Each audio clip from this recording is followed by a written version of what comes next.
करे क्या? मैं सिर्फ इतना कहना चाहता हूं, मैंने आज भी सीएम हाउस बात की, लगातार डिप्टी सीएम ने आश्वासन दिया। मैं बार बार कहता हूं, गवर्नमेंट कोलैप्स है, सिस्टम निरंकुश हो चुकी है। लगातार बेटी बहन और मां के साथ ज्यादती, घट ढुक के मारपीट नेपाली नगर में, राजीव नगर में डर और आतंक का वातावरण है। हिटलर, नेपोलियन और मोसोलिनी से भी बुरा हाल है। इतना बड़ा आतंक का माहौल डेमोक्रेसी में, सरकार जनता के द्वारा होती है, जनता के लिए होती है। सरकार प्रतिबद्ध है आम आदमी के लिए। सरकार को इतने बड़े शहर में इतनी बड़ी परिवार के लिए कोई रास्ता निकालने की जरूरत थी, लेकिन आज सुबह से किसी के घर में बिजली नहीं है, किसी ने लैट्रिन नहीं गया, किसी के यहाँ खाना नहीं बनी। इससे बुरा हाल कुछ हो नहीं सकता।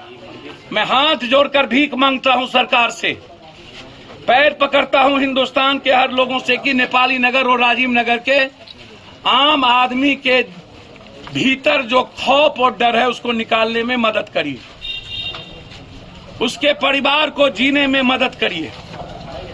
मैंने अभी डीएम से मैं बातचीत की, डीएम हमसे सीधा कहा कि सर आप रहिएगा तो वायलेंस हो जाएगा, सिटी एसपी को मार दिया है लोग, हम नहीं बख्शेंगे। और फिर महिलाओं के साथ धूप के बर्ताव गलत कर रहा था तो मैंने रोका। मुझे लगता है कि मुझे जान न देना पड़ जाए। हालात अच्छे नहीं हैं। हम पटना प्रशासन से और नीतीश जी से आग्रह करेंगे और तमाम विधायक और एमएलए, जब रविशंकर से लेकर संजीव चौरसिया से लेकर सबका रोड यहाँ बना हुआ है, सरकार का फंड लगा हुआ है, बिजली दी गई, नाला बनाने का प्रयास हुआ, सारे पैसे लोगों ने जनता को टैक्स दिया, और उसके बाद लगातार आतंकी हमला से भी बड़ा माफी नहीं हो सकती। यदि सरकार ने इस तरह के रवैये, तारकिशोर जी हों या कोई, शायद इससे बड़ा नाइंसाफी दुनिया में नहीं हो सकती। हम बाढ़ में भी आए थे नेपाली नगर, राजीव नगर, तब भी हमने कहा था हालात अच्छे नहीं हैं और लोगों ने अपने प्रयास से जिंदगी बचाई। और फिर आज मौत का मंजर है, सारी बच्चियां और बच्चे, मासूम बच्चे और मां आतंक के माहौल में है, मरने की तैयारी में बुजुर्ग हैं। शायद क्या होगा कहना मुश्किल। एक कैजुअलिटी हो चुका है, कई लोग जल चुके हैं, पेट्रोल छीट के जलाने का प्रयास किया गया। मैं हाथ जोड़ के, यदि नीतीश कुमार जी आप मेरी बात सुन रहे हैं, प्लीज आज इसको रुकवा दीजिए। कुमार जी आज रुकवा दीजिए, यहाँ से वार्ता करिए और फिर कोई समाधान निकाल करके ही कोई काम करिए। मैं इससे ज्यादा आज इस पूरे परिवार की ओर से, एक परिवार के तरह, भाई बेटे दोस्त के तरह हाथ जोड़ता हूं कि इस नेपाली नगर और राजीव नगर, जिसमें सिर्फ सरकार की गलतियां हैं, थाने, सीओ, एडीएम, डीसीएलआर और रजिस्ट्रार की गलतियां हैं, सिस्टम की गलतियां हैं, आम आदमी का दोष नहीं है। प्लीज, दोषी आप हैं, निर्दोष की जिंदगी को तबाह मत करिए। धन्यवाद। 4 बार बोले हैं, 4 बार आप लोग मिले हैं सर।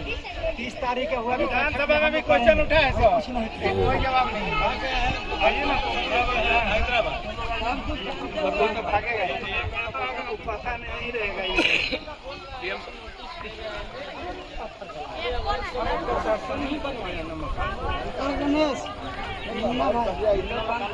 ए पत्थर मत चलो, ए पत्थर इधर पत्थर मत चलाओ, इधर आइए,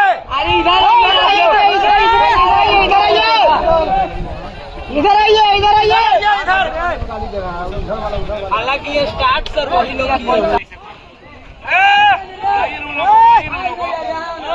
क्या फायदा है 2-4 पत्थर मार के? कुछ फायदा नहीं। बुलाइए ना लोग को, लड़ाई बड़ी लड़िएगा कि ऐसे लड़िएगा?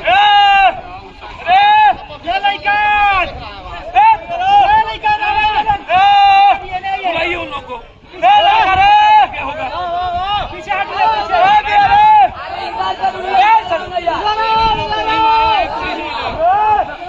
साइड आप इतना अच्छे हैं, आप निकल लीजिए सर। आप टैकल कर, हम कर लेंगे सर, हम निकल लेंगे, आप मेरा निकल मैं लेंगे। ठीक आइए भाई, ठीक ठीक सर, ठीक सर, आप टैकल कर, ठीक ठीक ठीक सर, आप मैं निकल आइए भाई कर रहा हूं। नहीं ठीक है सर, निकल बस आप खाली हम देख लेंगे। ठीक। मेरा इसमें दो सवाल ये है, लगातार राजीव नगर, नेपाली नगर,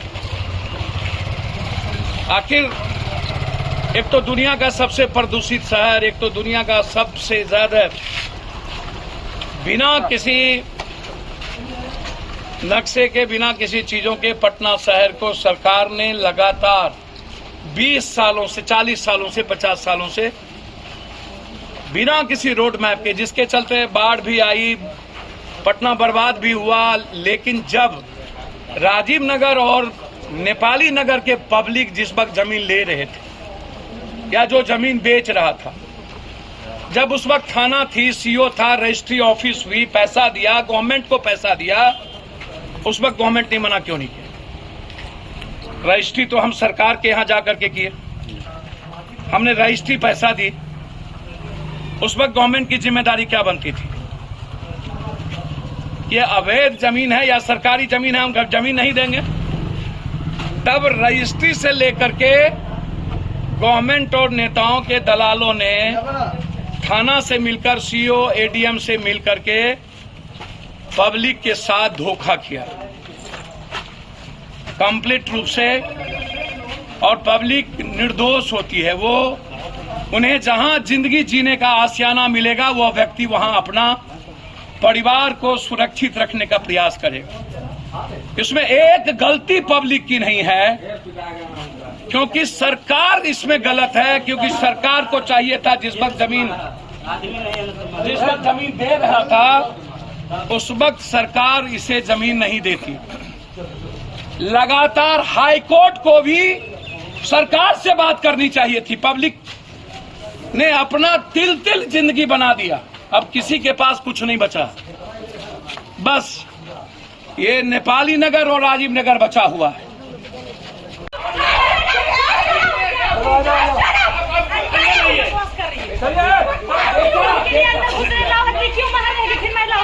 बेटा चलिए,